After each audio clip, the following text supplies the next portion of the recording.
Hello everyone, welcome to this session. आज ये जो हम पढ़ने वाले हैं ये हमारी है class number 2 for new syllabus of teaching aptitude. तो एनसीईटी में जो आपका टीचिंग एप्टीट्यूड का सिलेबस चेंज हो गया है उसी को हम लोग डिस्कस कर रहे हैं। आज के इस सेशन में हम लोग एजुकेशन सिस्टम इन बुद्धिज़्म, तो बुद्धिज़्म में एजुकेशन का क्या सिस्टम था वो देखने वाले हैं। बट आगे बढ़ने से पहले अगर आप एनसीईटी की तैयारी कर रहे हैं, आईटीपी 4 ईयर बीएड में एडमिशन लेना चाह रहे हैं तो चैनल को ज़रूर सब्सक्राइब कर लें और वीडियो को भी लाइक करें अगर ये आपको हेल्पफुल फ्रूटफुल लगता है तो। ओके, ये ऐसा मेरे कुछ स्टूडेंट मुझे लगातार बता रहे हैं कि मैम आप बोल ही नहीं रहे हैं सब्सक्राइब करने के लिए, लाइक करने के लिए। So I this time I nailed it right. पहली लाइन में मैंने सब कुछ बोल दिया है। खैर चलिए आगे बढ़ते हैं। और बुद्धिज़्म के बारे में डिस्कस करने से पहले मैं आपको जो पहली वाली क्लास थी वहाँ से हम ये बुद्धिज़्म पर कैसे जंप मारे हैं ये देख लेते हैं। ठीक है। तो इसकी जो पहली क्लास थी, जो फर्स्ट क्लास थी, उसमें हमने ब्राह्मणिक एजुकेशन सिस्टम, जिसको हम वैदिक एजुकेशन सिस्टम भी कहते हैं, उसके बारे में हमने बात की थी। गुरुकुल वगैरह की हमने बात की वहाँ पर। अब ये बुद्धिज़्म कैसा एंट्री, इसकी एंट्री कैसे हो गई, ज़रा इस पर बात कर लेते हैं, है ना। क्योंकि कनेक्शन होना चाहिए चीज़ों में। तब आपको ये पता होना चाहिए कि जो ब्राह्मणिक एजुकेशन सिस्टम है या जो वैदिक एजुकेशन सिस्टम है वो जो एजुकेशन प्रोवाइड करता था वो कास्ट बेस पर करता था। और आपको पता है कि हिंदुइज़्म में 4 तरह की कास्ट हैं जो कि आपके सामने लिखी है। सबसे पहले है ब्राह्मण, है ना, जो प्रिस्टली क्लास मानी जाती है, जिन्हें सब तरह का ज्ञान होता है, जो सारे रिचुअल्स कराते हैं। फिर होते हैं क्षत्रिय, वॉरियर, जो लड़ने का काम करते हैं, है ना। फिर वैश्य, मर्चेंट, मतलब कि बिजनेसमैन कैटेगरी के। और शूद्र, जो कि सबसे लोएस्ट काम जो कोई नहीं करता वो करने वाले माने जाते हैं। तो ये 4 कास्ट सिस्टम जो है हिंदुइज्म में है और थे भी, बट पहले इनको लेकर के स्ट्रिक्टनेस बहुत ज़्यादा थी। तो एजुकेशन में जो एंट्री मिलती थी सबसे पहले तो वो ब्राह्मण्स के लिए ही थी, बट धीरे धीरे क्षत्रिय और वैश्य तक ये एजुकेशन सिस्टम बढ़ा कि भैया हम वैश्य तक के लोगों को पढ़ाएंगे। शूद्रास की नो एंट्री थी एजुकेशन सिस्टम में, इनको कोई शिक्षा नहीं दी जाती थी। जब कोई शिक्षा इन्हें नहीं दी जाती थी तो समाज है, समाज के अलग अलग विचारधाराएं होती हैं। तो लोगों का ये कहना हुआ, विद्रोह हुए कि भाई नहीं, ये बात गलत है, education should be for mass, है ना, अधिक से अधिक लोगों के लिए एजुकेशन होनी चाहिए। तब एक नया सिस्टम निकल करके आया वहाँ पर उस समय, जो कि क्या है, बुद्धिज़्म है। तो बुद्धिज़्म निकल के कहाँ से आया है, हिंदुइज़्म में ही उसकी रूट्स हैं एक्चुअली।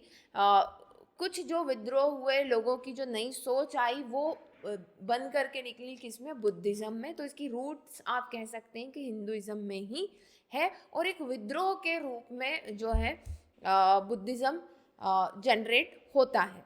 उसके पीछे रीज़न क्या हुआ, देखिए कोई भी चीज़ होती है तो उसके रीज़न, उसके जो कारक हैं, करने वाला जो है वो अलग अलग हो सकते हैं, बट कोई एक चीज़ का होना वो डिफरेंट फैक्टर, किसी एक फैक्टर पर डिपेंड नहीं करती, डिफरेंट फैक्टर पर डिपेंड करती है। ठीक है, उनमें से एक फैक्टर ये भी था कि भाई ये जो ब्राह्मणिक एजुकेशन थी ये फॉर मासेस, जनता के लिए नहीं थी, सिर्फ अपर कास्ट के लोगों के लिए ये थी।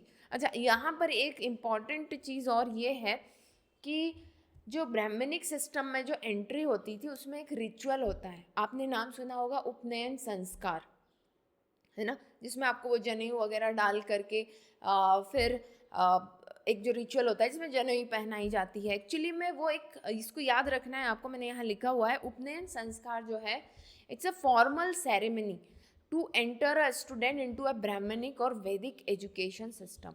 तो जब भी किसी को वैदिक एजुकेशन या ब्राह्मणिक सिस्टम या गुरुकुल में एंट्री दी जाती थी तो उसका उपनयन संस्कार होता था कि भाई अब ये जो है एक स्टूडेंट की तरह गुरुकुल में रहने वाले हैं।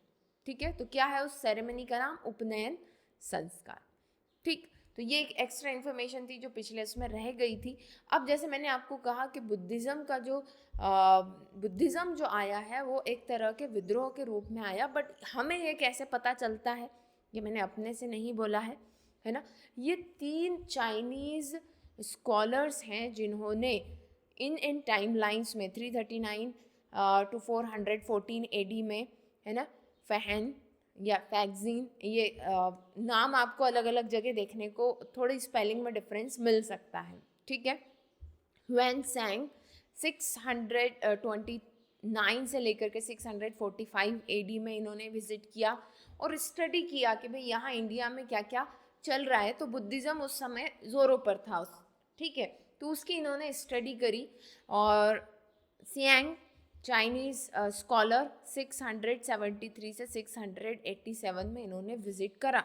और अब मैं आपके सामने जो भी चीज़ें बताने वाली हूँ वो इन्हीं लोगों ने जो उस समय देखा, जो राइटिंग्स नोट की, उसी बेसिस पर ये सारी चीज़ें निकल करके आती हैं। तो आई होप यहाँ तक आपको क्लियर होगा। अब हम जंप करते हैं कहाँ, बुद्धिज़्म के ऊपर। चलिए भाई, तो अब बुद्धिज़्म के बारे में पढ़ते हैं, कैसे इसका ओरिजिन हुआ, क्या क्या पढ़ाया जाता था, कैसे एंट्री होती थी इसमें, इस पर हम लोग बात करने वाले हैं। तो देखिए, एक रिलीजियस रिवॉल्यूशन स्टार्ट हुआ 600 BC में। ओके, अ न्यू डॉक्ट्रीन और system developed which is called the Buddhist doctrine और बुद्धिस्ट फिलोसॉफी। ये एक नई फिलोसॉफी आई। क्यों आई ये फिलोसॉफी? इसीलिए आई क्योंकि पहले का जो एजुकेशन सिस्टम था it was not for all, ठीक है। तो एक नया सिस्टम आया, बुद्धिज़्म सिस्टम आया, या बुद्धिस्ट डॉक्ट्रीन या बुद्धिस्ट फिलोसॉफी आई। और it is started by the great monk और फिलोसोफर नेम्ड सिद्धार्थ गौतम और गौतम बुद्धा। ये कौन थे? ये प्रिंस ऑफ कपिलवस्तु थे एंड बोर्न इन 623 BC इन लुम्बिनी, नेपाल। तो ये कुछ फैक्ट्स हैं जो आपको याद रखने हैं। इन्होंने गौतम बुद्धा ने जो है बुद्धिज़्म की नींव रखी, ठीक है। सिद्धार्थ गौतम इनका नाम था, या गौतम बुद्धा कपिलवस्तु के ये प्रिंस थे, ठीक है। इनका जन्म कहाँ हुआ था? लुम्बिनी, नेपाल में हुआ था। अब ये सिखाना क्या चाह रहे थे, इस पर बात करते हैं। तो देखिए, बुद्धा की जो टीचिंग्स है it's all about life and suffering. इनका जो मेन कोर कॉन्सेप्ट है, इनका ये कहना है कि लाइफ है तो सफरिंग है, ठीक है। सफरिंग क्यों है? Suffering is due to the attachment, और इस सफरिंग का एंड है। इनके ये 4 नोबल ट्रुथ हैं जो कि मेन इनकी कोर फिलोसॉफी है, आप कह लें इसको, ठीक है। तो बुद्धा की टीचिंग ये है कि भाई इंसान अगर इस लाइफ में, ज़िंदगी में आप हैं, तो आपको दुखों से दूर रहना है, सफरिंग से दूर रहना है। सफरिंग से दूर रहने के तरीके इन्होंने बताए हैं। क्या तरीके हैं? तो उसके लिए इन्होंने सबसे पहले कहा कि भाई 3 पॉइंट हैं हमारी टीचिंग में। सबसे पहला है डिसिप्लिन, फिर मेडिटेशन और विजडम, ठीक है, जिसे हम क्या कहते हैं? अनुशासन, ध्यान और ज्ञान। 3 चीज़ें इन्होंने बताई। अब इन्होंने कहा कि अल्टीमेट एम किसी भी टीचिंग का, बुद्धिज़्म की टीचिंग का अल्टीमेट एम क्या है? विजडम। विजडम या आप कह लो निर्वाणा, विजडम या फिर निर्वाणा। निर्वाण मिल गया भाई, मतलब कि विजडम, इनलाइटेड वन, जिसको हर चीज़ का ज्ञान है, हर चीज़ का ज्ञान है, मतलब कि वो समझता है कि सत्य क्या है, असत्य क्या है। सत्य क्या है? सत्य ये है कि आपके आसपास जो भी चीज़ें हैं वो मैटर नहीं करती है, ये सब भौतिक सुख है। असली सुख क्या है? ज्ञान है। जब आपको इस चीज़ का ज्ञान हो जाएगा तो आप निर्वाण प्राप्त कर लेंगे, ठीक है। या आप दुख के कारण और उनका अंत कैसे करना है वो अगर आप समझ जाते हैं तो आप निर्वाण प्राप्त कर लेंगे, मतलब कि आपके अंदर विजडम आ जाएगा, ठीक है। अब देखो, आगे बढ़ने से पहले मैं कुछ कहते हैं ना कि मेन कोर पॉइंट बातें इसकी कर लें हम। ये जो घूम फिर के बुद्धिज़्म की जो भी बातें होंगी उसका एक मेन पॉइंट ये है कि इंसान का सबसे बड़ा डर, उसका सबसे बड़ा दुख ये है मृत्यु, खुद की मृत्यु और अपने रिलेटिव्स की मृत्यु, है ना, अपने रिश्तेदारों की मृत्यु। जब इस बंधन से, इस बॉन्डेज से आप हट जाते हैं, ठीक है, तो आपको क्या मिल जाता है, निर्वाणा मिल जाता है। आप ये समझ जाए कि ये शरीर नश्वर है ना। ये एक आप समझ लें कि एक कंप्यूटर की तरह है और हमारी आत्मा इसमें एक सॉफ्टवेयर की तरह है, ठीक है। तो सॉफ्टवेयर कभी ख़त्म होता है क्या? नहीं होता है ना। उसको फिर आप दूसरे कंप्यूटर में फिट कर दें, वहाँ चलने लगेगा वो सॉफ्टवेयर। ये आज के मैंने कॉन्टेक्स्ट में एग्जाम्पल दे दिया है, ठीक है। बट बुद्धा ने ऐसा कुछ नहीं कहा था। उन्होंने तो ये कहा था कि ये शरीर नश्वर है ना। आपकी अगर मृत्यु हो जाती है तो आपकी आत्मा तब भी जिंदा रहेगी, वो किसी और शरीर में होगी फिर, ठीक है। तो आपको इस दुख से दूर रहना है।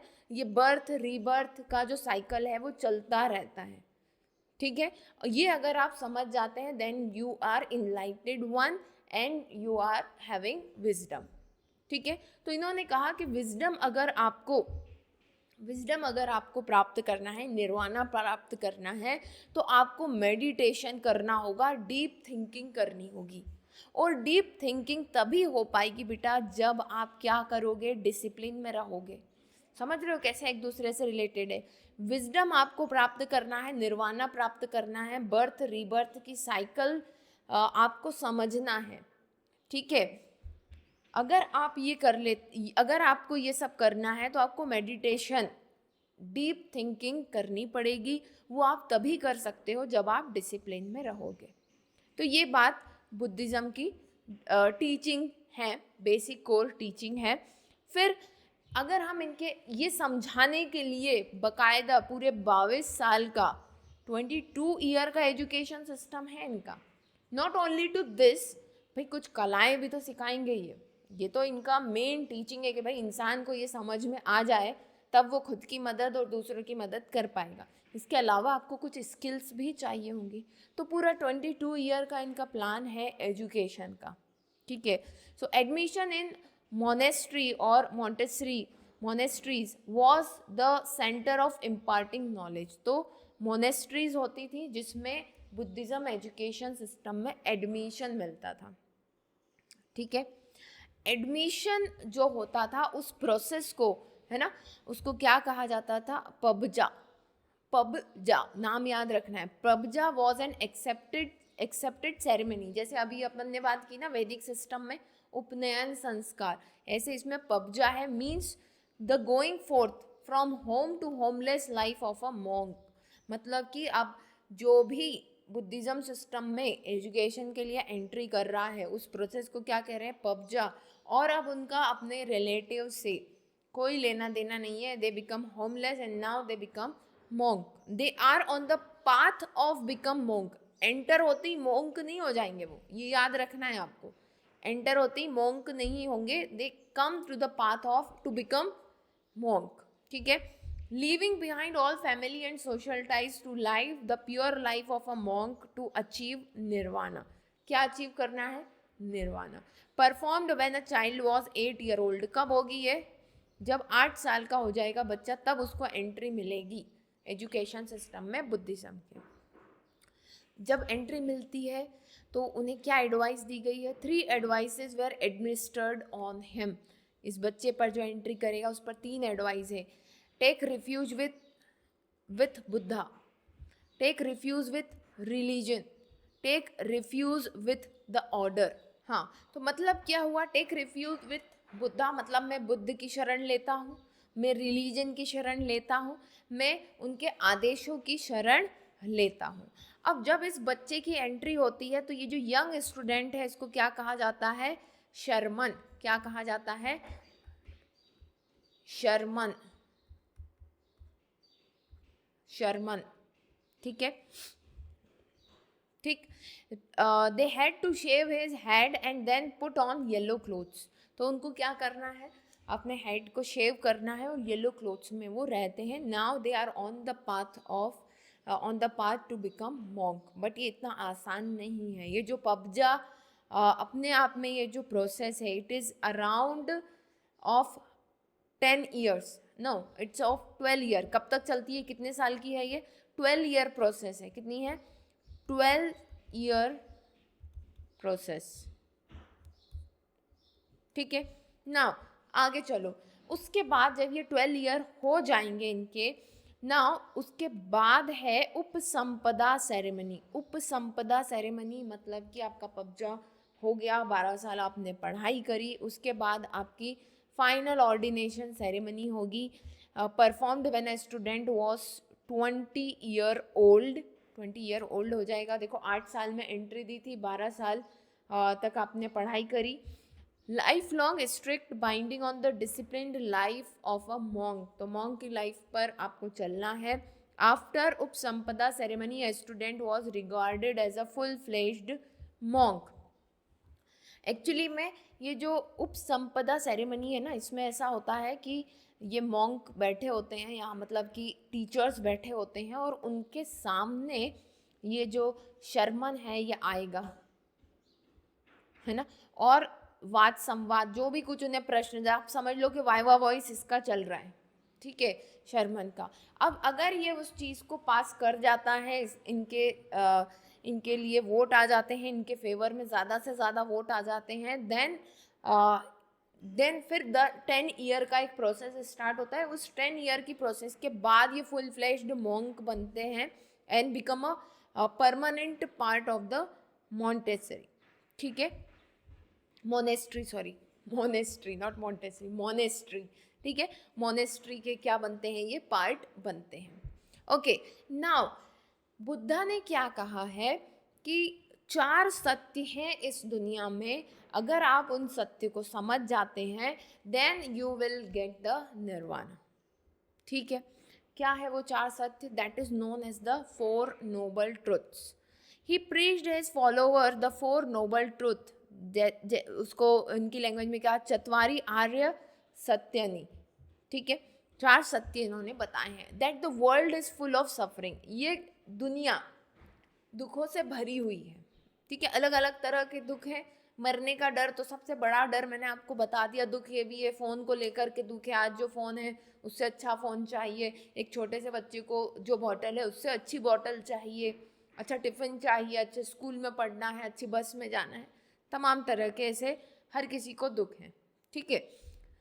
That there are causes of suffering like thirst, desire, attachment, और जो दुख है वो किस तरह के हैं, किस तरह के, थर्स्ट चाह है किसी, थर्स्ट एंड डिज़ायर है, अटैचमेंट है, which lead to worldly existence, इस दुनिया में जो भी चीज़ें हैं उनसे आपको अटैचमेंट है, डिज़ायर है। That suffering can be stopped by destruction of thirst और डिज़ायर, ये सफरिंग का अंत क्या है, इस दुख का अंत क्या है कि आपको अटैचमेंट खत्म हो जाए किसी भी चीज़ से, आपकी डिज़ायर, आपकी जो इच्छा है वो खत्म हो जाए। नहीं है इच्छा भाई किसी को अच्छा फ़ोन लेने की, तो जिसमें है उसमें खुश है, ज़रूरत है तो फ़ोन तो लेना पड़ेगा, देखो, बट अच्छे फ़ोन की इच्छा नहीं है तो कोई दुखी नहीं है, पैसे इकट्ठे करने की कोई चिंता नहीं फिर तो, ठीक है। बट ये होगा कैसे, है ना, ये अटैचमेंट का एंड कैसे होगा, तो उसके लिए इन्होंने 4th पॉइंट बताया। तो सबसे पहला पॉइंट उन्होंने बताया कि भाई दुख तो है जिंदगी में, दुख क्यों है, अटैचमेंट के कारण है ना। अटैचमेंट क्या, अटैचमेंट को खत्म किया जा सकता है, वी कैन डिस्ट्रॉय अटैचमेंट, ये 3rd चीज़ बोली। कैसे किया जा सकता है, ये 4th स्टेप में इन्होंने कहा कि yes we there is a path we can destruction of suffering, हम सफरिंग का एंड कर सकते हैं, अटैचमेंट का एंड कर सकते हैं। कैसे कर सकते हैं, इन्होंने कहा अष्टांगिका मार्ग, ये 8 रास्ते में बता रहा हूँ, इस पर आप चलो तो आपकी सफरिंग का एंड हो जाएगा, मतलब कि सफरिंग का एंड मतलब कि डिज़ायर और अटैचमेंट का एंड होगा, ठीक है। देन अब इन्होंने बताया कि 8 फोल्ड पाथ, लाइट दिख रहा है ना, हाँ ठीक है, 8 फोल्ड पाथ, अष्टांगिका मार्ग क्या है, तो ये 8 रास्ते हैं, इन्हें हमें फॉलो करना है, so will be on the path of end of suffering. सबसे पहला राइट व्यू, समादृष्टि, an accurate understanding of nature of thing, चीज़ें क्या है उसको, उस ओरिजिनलिटी क्या है उसको समझो, राइट व्यू रखो अपना, ठीक है। दूसरा इन्होंने कहा राइट इंटेंशन, समा संकल्प, avoid thoughts of attachment, hatred and harmful intent, आपके इंटेंशन सही होने चाहिए, ऐसा नहीं कि किसी अपने मतलब के लिए किसी को धोखा दे दें, है ना, किसी से हेट करें, नफरत करें, ठीक है। थर्ड इन्होंने बोला राइट स्पीच, समा वाका, मतलब रिफ्रेनिंग फ्रॉम वर्बल मिसडीड्स, किसी को गलत नहीं कहना है, झूठ नहीं बोलना है, हार्श स्पीच नहीं देनी है, सेंसलेस स्पीच नहीं देनी है, that is a right speech. Right action, सम्मक कमांता, refrain from physical misdeed such as killing, stealing and sexual misconduct। तो गलत जो है, गलत डिड्स नहीं करनी है, चोरी नहीं करनी है, किसी को मारना नहीं है, एंड सेक्सुअल मिसकंडक्ट नहीं करना है। देन राइट लाइवलीहुड, समा आजीविका। अच्छा देखो, समा मतलब कि प्रॉपर है यहाँ पर, प्रॉपर या राइट, ठीक है। फिर व्यू, थोड़ी बहुत अगर हिंदी आती होगी तो व्यू, दृष्टि, है ना, स्पीच, वका, समझ जाओगे उससे, ठीक है। राइट, समा मीन्स राइट या प्रॉपर, ठीक है। चलो, देन समा आजीविका बोल रहे हैं कि भाई पैसे कमा रहे हो तो फिर तरीके से कमाओ, ठीक है। अवॉइड ट्रेड्स दैट डायरेक्टली और इनडायरेक्टली हार्म अदर, ऐसे किसी तरीके से बिजनेस मत करो या पैसे मत कमाओ जिससे लोगों को हार्म हो, सच एज सेलिंग स्लेव्स, पहले के ज़माने में होता था ना, बंधुआ मजदूर बना लेते थे और मजदूरों को बेचना, खरीद फरोख्त करना, ठीक है, ये जिसको हम बोलते हैं ह्यूमन ट्रैफिकिंग बोलते हैं आजकल। इनडायरेक्टली हार्म अदर्स, वेपन्स का यूज़ करना, एनिमल्स को स्लॉटर करना, बलि चढ़ाना, इंटॉक्सिकेंट्स एंड पॉइजन्स को बेचना, ऐसी कोई भी चीज़, ऐसे कोई गलत काम करके पैसे नहीं कमाना है। राइट एफर्ट, समा व्यायाम, व्यामा, abandoning negative state of mind and sustaining positive state of mind, ठीक है। तो कह रहे हैं कि एफर्ट, सही एफर्ट करना है, अब एफर्ट लगाना है कि नेगेटिविटी हमारे माइंड में ना आए, हम पॉजिटिव रहें, ठीक है। Right mindfulness, awareness of body, feeling, thoughts and phenomena, and last is the right concentration, single mindedness, समा समाधि, राइट माइंडनेस, सिंगल माइंडनेस, एक समय पर एक काम फुल कंसंट्रेशन के साथ करना है। तो ये 8 फोल्ड पाथ हैं जो बुद्धिज्म में बताए गए हैं, इनको फॉलो करके आप निर्वाणा प्राप्त कर सकते हैं। Second name of this 8 fold path, क्या कहते हैं इसको? अरे, मिडिल पाथ, ठीक है। चलो अब बात करते हैं कि इनके एम्स ऑफ एजुकेशन क्या थे और क्या चाह रहे थे। ये तो चाह ही रहे थे कि निर्वाणा प्राप्त हो, विजडम मिले हमें, राइट। देखिए, जो मैं आपको कह रही हूँ ना, ये बहुत बेसिक चीज़ें मैंने आपको बता दी, बट यहाँ तक जो वर्ड हम यूज़ करें विजडम, यहाँ इसको बहुत एक्सप्लेन किया गया है। बट अब हम पूरा बुद्धिज़्म पढ़ने के लिए तो नहीं बैठे, ऊपर ऊपर की जो कोर चीज़ें हैं उनको कनेक्ट करके आप तक पहुँचाने की कोशिश है, ठीक है। सो एम्स ऑफ एजुकेशन क्या है? All round development of child personality, formation of character, propagation of religion and inculcation of religious feeling to attain nirvana, ठीक है।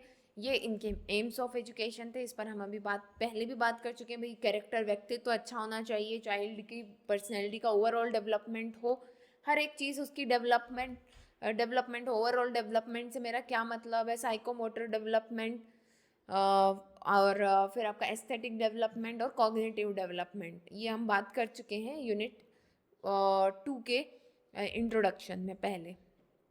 वो खैर हमने जो ऐप पर क्लास हुई थी उस पर बात की थी। Preparation of student for life by imparting practical knowledge, तो बच्चे को लाइफ के लिए प्रिपेयर करना है। अब देखो, सुपरफिशियल बातें जो भी हैं वो तो हैं, बट अल्टीमेटली आपको अपनी लाइवलीहुड कमाने के लिए कुछ तो काम करना पड़ेगा। तो प्रैक्टिकल नॉलेज देना भी बुद्धिस्ट एजुकेशन का एक पार्ट था, एंड टीचिंग ऑफ अहिंसा, ठीक। ओके, सो अब देखते हैं कि करिकुलम ऑफ एजुकेशन कैसा था, मतलब कि बुद्धिज़्म में जो करिकुलम पढ़ाया क्या जाता था, कैसे कैसे पढ़ाया जाता था, ये चीज़ें हमें देखनी है। मैंने पहले ही बताया, curriculum is a broad term, it's not a syllabus, है ना। सब कुछ जो एक मोनेस्ट्री में बताया सिखाया जाता है, दैट मेक्स करिकुलम, ठीक है। तो curriculum of Buddhist monk include the subject matter contained in त्रिपिटिकास, ठीक है। अब ये त्रिपिटिका क्या है? त्रिपिटिका संस्कृत का वर्ड है, त्रि मतलब कि 3 और पिटिका मतलब कि आप समझ लें कि बास्केट, ठीक है, बट एक्चुअली में these are 3, it's a collection of 3 books. ठीक, तो सबसे पहली जो बुक है वो है Vinaya Pitaka, that is also known as the basket of discipline. क्या कहते हैं हम इसको? Basket of discipline. ठीक है, बास्केट ऑफ डिसिप्लिन में ये बताया गया है कि आप मोनेस्ट्री में रहेंगे तो आपको किन किन रूल्स रेगुलेशन को फॉलो करना है। ठीक है, then Sutta Pitaka, that is also known as basket of discourse, basket of discourse. ठीक है, इसमें जितनी भी पॉपुलर टीचिंग्स हैं बुद्धा की वो बताई गई हैं। देन अभिधर्मा, ये यहाँ अभिधर्मा लिखा है, आपको अभिधम्मा भी मिल सकता है कहीं कहीं, अभिधम्मा MA, अभिधम्मा पिटिका इसमें जो है। और फर्दर एक्सटेंशन आप कह लें basket of special doctrine, basket of special doctrine, मतलब कि जो बुद्धा ने जो भी टीचिंग दी है उनकी और फर्दर एक्सप्लेनेशन इसमें दी हुई है। राइट, अब बात करें कि ये करिकुलम किस तरह का था, तो curriculum was chiefly spiritual in nature, the study of religious books और was considered necessary, secular in outlook, तो आपको पता ही है। ठीक है, और क्या सिखाया जाता था इसमें? Spinning, weaving, sketching, medicine, accountancy, Ayurveda, ये सब सिखाया जाता था। Medium of instruction was mother tongue and later it include language like Pali and Prakrit. Pali और प्राकृत लैंग्वेज में देख पा रहे हैं आप इसको, पाली और, अच्छा रुको, पाली और प्राकृत लैंग्वेज में ये पढ़ाया जाता था। Primary education imparted in the small monasteries, क्या किस पर जोर था वहाँ पर? Knowledge of 3R, reading, writing and arithmetic पर ध्यान था। Basic religion instruction and nature study, ये तरीका था। Higher education importance of spiritual training दी जाती थी। Comprise of religious teaching, philosophy, economics and medicine etcetera. ठीक है, जो इस समय के इम्पॉर्टेंट टीचिंग सेंटर या लर्निंग सेंटर हुए बुद्धिज्म के वो था तक्षशिला, नालंदा, विक्रमशिला एंड वल्लभी। ठीक है, इनके बारे में हमें पढ़ना भी है। ना बात करें टीचिंग मेथड्स की, तो टीचिंग का तरीका क्या था? वर्बल मेथड थी, बात करके, जैसे कि हमने वैदिक सिस्टम में देखा था। डिस्कशन होता था, prominence of logic, logic based था। इंपॉर्टेंस ऑफ रिलीजियस टूर कराए जाते थे अलग अलग जगह पर। Meditation and solitude and conference वगैरह ऑर्गेनाइज होती थी। ठीक है, तो मेडिटेशन, हाँ, मेडिटेशन इन सॉलिट्यूड इज मतलब बिल्कुल एकांत में, अकेले में मेडिटेशन की प्रैक्टिस, ये एक टीचिंग मेथड थी। अब बात करते हैं हम यहाँ पर कि किस तरह से ये वैदिक एजुकेशन या ब्राह्मणिक से अलग था। तो ये that is open for mass, but entry यहाँ पर नहीं थी। इस बाद में बहुत बाद में अपने प्रिय शिष्य द्वारा मनाने के बाद गौतम बुद्ध माने कि चलिए भाई आने देते हैं, गर्ल्स को भी मोनेस्ट्री में एंट्री दी जाए, उन्हें भी पढ़ाया जाए। बट खुद बुद्धा जो है इसको लेकर के एग्री नहीं थे, उन्हें मनाया गया कि भाई लड़कियों को भी एजुकेशन दी जाए। तो यहाँ तक होता है हमारा बुद्धिज़्म। उसके बाद हम नेक्स्ट क्लास 3 में मिलेंगे, जहाँ पर हम इसके आगे कैसे एजुकेशन सिस्टम डेवलप हुआ वो देखेंगे। ठीक है, तो आई होप कि ये सेशन आपको समझ में आया होगा, अच्छा लगा होगा, और अच्छा लगा हो तो लाइक ज़रूर कीजिएगा। फिर जल्दी मिलते हैं नेक्स्ट सेशन में, तब तक के लिए best of luck and bye.